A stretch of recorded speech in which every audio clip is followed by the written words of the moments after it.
अगर आपको प्रेग्नेंट होने में प्रॉब्लम हो रहा है तो इसको कब इनफर्टिलिटी माना जाता है एंड कौन सी गलतियां कपल सबसे ज्यादा करते हैं जिसकी वजह से वो प्रेग्नेंट हो ही नहीं पाते हैं। और शादी के बाद अगर आपका प्रेगनेंसी नहीं हो रहा है तो सबसे पहले घबराइए मत, लेकिन इसे सालों साल तक नजरअंदाज भी मत करिए, क्योंकि सबसे बड़ी गलती क्या होती है आप जानते हैं? कुछ कपल सिर्फ 2-3 महीने में ही पैनिक करना स्टार्ट कर देते हैं, उनकी शादी को 2-3 महीने हुए हैं।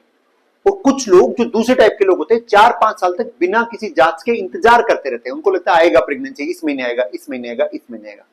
तो दोनों ही गलत है, 2-3 महीने में पैनिक होना और 4-5 साल तक इंतजार करना। और यहां ये देरी कई बार प्रेगनेंसी की जर्नी को मुश्किल बना देता है।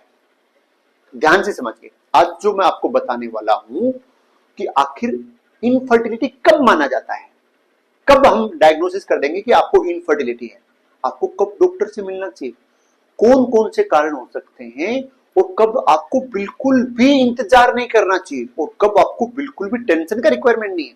नमस्कार, मैं हूं doctor Sunil Chaudhary, gynaecologist and infertility specialist, और लास्ट 13 ईयर से मैं इस फील्ड में काम कर रहा हूं। करते हैं शुरू इस वीडियो को। तो सबसे पहले समझते हैं कि इनफर्टिलिटी होता क्या है। इनफर्टिलिटी, जिसको हिंदी में बोलते हैं बांझपन। ये बांझपन क्या होता है, इनफर्टिलिटी किसको बोलते हैं? बहुत सारे लोग इनफर्टिलिटी शब्द सुनते ही डर जाते हैं, उन्हें लगता है कि अभी तो कभी इस लाइफ में प्रेगनेंसी आएगा ही नहीं, लेकिन ये बिल्कुल गलत है। इनफर्टिलिटी का मतलब है नियमित प्रयास करने के बावजूद सामान्य टाइम के अंदर प्रेग्नेंट नहीं होने को इनफर्टिलिटी बोलते हैं। इसका मतलब ये बिल्कुल नहीं है कि आप कभी भी इस लाइफ में पेरेंट्स नहीं बन पाओगे। एंड सबसे महत्वपूर्ण सवाल, इनफर्टिलिटी कब माना जाता है? अगर महिला की एज 35 ईयर से कम है, मतलब 35 साल से कम एज है, और कपल बिना किसी कॉन्ट्रासेप्शन के नियमित रेगुलर संबंध बना रहा है और फिर भी 1 साल तक प्रेगनेंसी नहीं हो रही है, तो इसको इनफर्टिलिटी माना जाता है। मतलब एज 35 साल से कम और 1 साल से ज्यादा से ट्राई कर रहे हैं फिर भी प्रेगनेंसी है, तो उसको इनफर्टिलिटी बोलते हैं। लेकिन असली बात यहां से शुरू होती है, अगर महिला का एज 35 ईयर से ज्यादा है तो फिर 1 साल इंतजार नहीं करना। यहां पर अगर 6 महीने तक भी कोशिश करने के बाद भी प्रेगनेंसी नहीं आ रहा है तो भी इसको इनफर्टिलिटी बोलते हैं और तुरंत आपको फर्टिलिटी इवेल्युएशन करवाना चाहिए। लेकिन ऐसा क्यों? अब जो बात मैं आपको बताने जा रहा हूं वो बहुत इंपॉर्टेंट है, क्योंकि जैसे जैसे उम्र बढ़ती है, उम्र बढ़ने के साथ आपके एग का क्वालिटी, आपके एग का रिजर्व जो स्टोरेज है वो भी धीरे धीरे कम होने लग जाता है।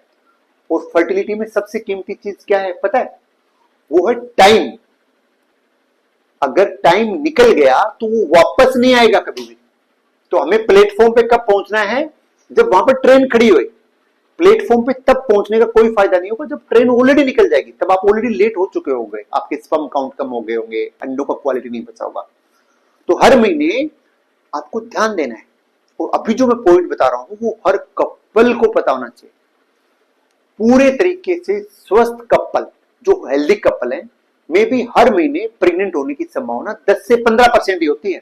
मतलब वो पूरे महीने अगर संबंध बनाएंगे, 100 लोग प्रेगनेंसी के लिए ट्राई करेंगे जो सारे स्वस्थ हैं, तो सिर्फ 10 से 15 लोगों में प्रेगनेंसी आती है 1 महीने में। और अब सवाल, सर प्रेगनेंसी नहीं हो रही तो क्या कारण हो सकता है? आपके दिमाग में आ रहा होगा ना क्या कारण हो सकता है? तो कारण बहुत सारे हो सकते हैं। पहला कारण है ओवुलेशन प्रॉब्लम। अगर हर महीने एग रिलीज ही नहीं हो रहा तो प्रेगनेंसी नहीं होगी। अंडा रिलीज ही नहीं होगा तो प्रेगनेंसी कहां से आएगी? और ये पीसीओएस में बहुत कॉमन है कि अंडा रिलीज नहीं होता। दूसरा कारण है फेलोपियन ट्यूब का ब्लॉक होना। अगर आपका ट्यूब ब्लॉक है तो एग और स्पर्म कभी मिल ही नहीं पाएंगे। ऐसे केस में आईवीएफ का रिक्वायरमेंट पड़ेगा। तो आप कितने साल ट्राई कर लो, अगर ट्यूब बंद है तो प्रेगनेंसी आना ही नहीं है। तीसरा कारण होता है एंडोमेट्रियोसिस।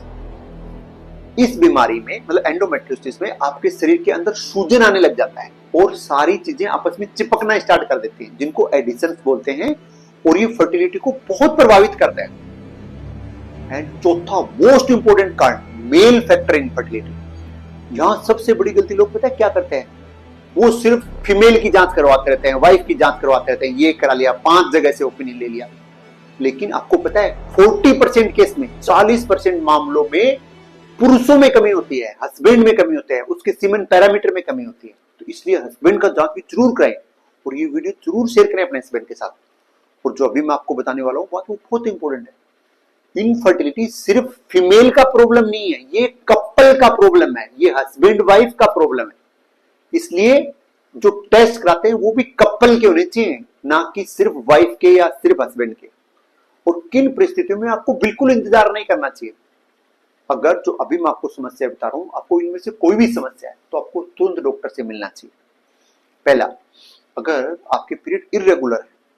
सेकंड, अगर आपको पीसीओएस है। थर्ड, अगर आपको एंडोमेट्रियोसिस है। चौथा, अगर आपको पेल्विक सर्जरी कुछ हुआ है। पांचवा, अगर आपको थायराइड का प्रॉब्लम है। छठा, अगर आपके मेल पार्टनर में स्पर्म का प्रॉब्लम है, उसके स्पर्म काउंट कम, उसका क्वालिटी खराब है। एंड सातवां, अगर आपको बार बार अबॉर्शन हो रहे हैं। इन परिस्थितियों में 1 साल तक इंतजार करना जरूरी नहीं है, तुरंत डॉक्टर से मिलना चाहिए। और अब फर्टिलिटी इवैल्यूएशन में कौन कौन सी जांच होती है आपके दिमाग में आ रहा होगा ना सर, अगर हम डॉक्टर के पास जाएंगे डॉक्टर क्या क्या जांच करेंगे। तो फीमेल में अल्ट्रासाउंड, उससे बेसिक पता चलेगा कि अंदर यूट्रस, ट्यूब, ओवरी कैसे हैं। एएमएच, एंटीमुलेरिन हार्मोन, कि आपके ओवरी में कितने अंडे अभी बचे हुए हैं। थायराइड का टेस्ट, प्रोलैक्टिन का टेस्ट, एचएसजी टेस्ट, जिससे ट्यूब का पता चलेगा खुला है या बंद है।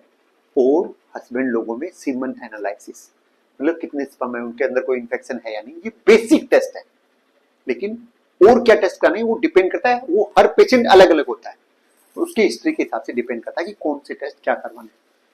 लेकिन असली खतरा यहां शुरू होता है। कई कपल समाज के डर से जांच ही नहीं कराते, उनको ऐसे लगता है कि लोग क्या बोलेंगे। वो रिश्तेदारों की सलाह सुनते रहते हैं।